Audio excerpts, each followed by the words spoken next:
I've decided for the next few weeks we're looking at things that are a bit more turn your brain off, mindless fun.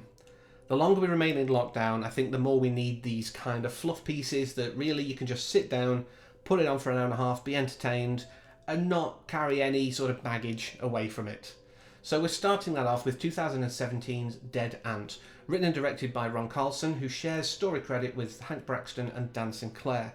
This stars Sean Astin, Tom Arnold, Jake Busey, Leisha Haley, and Michael Horse, who I absolutely love from Twin Peaks.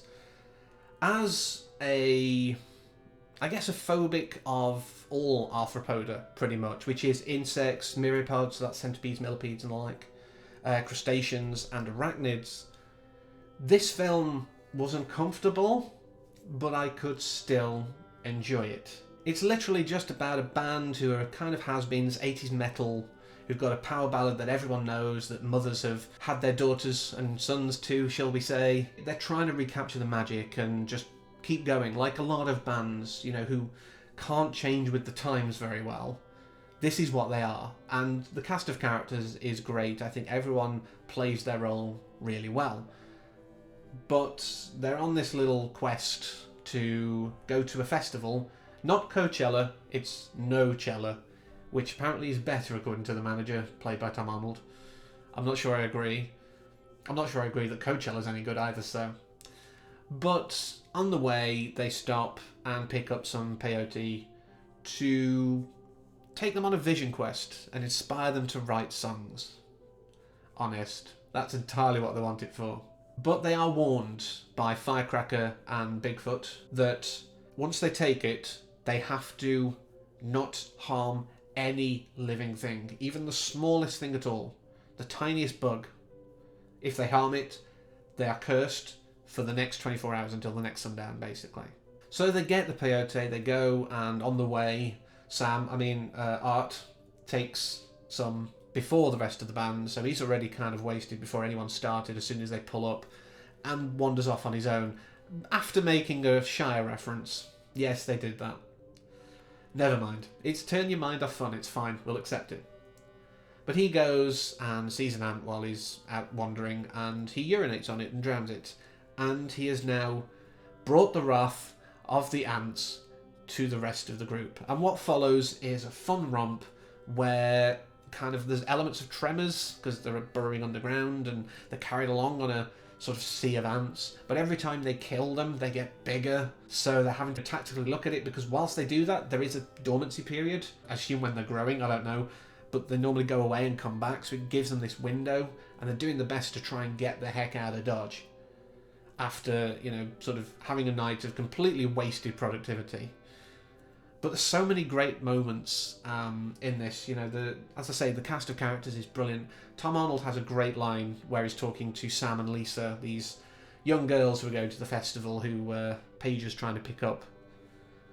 But he says, I'm not creepy, it's fine, I've got a certificate and everything, kind of thing.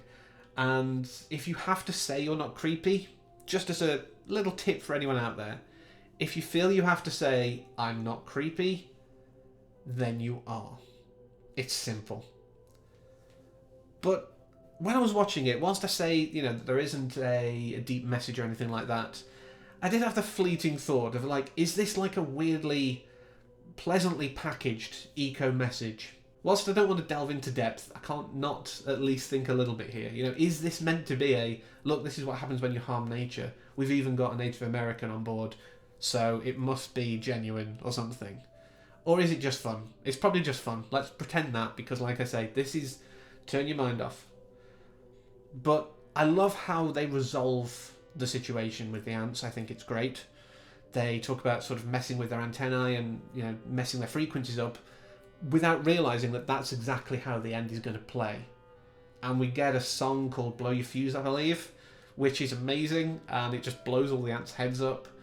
And it's such a great ending. And then, of course, we have Tom Arnold, who earlier on had one arm chopped off by an ant, and then he gets another one. So he's clapping his bloody stumps at the end. I put it up, but I don't think YouTube would appreciate it. So he's just clapping his bloody stumps together, and it's hilarious. There are moments in this film, on the second viewing, when I was like, why am I watching this again? Why? But then there'd be little moments that I go, that's why. And then the ending, I was like, no, this is why.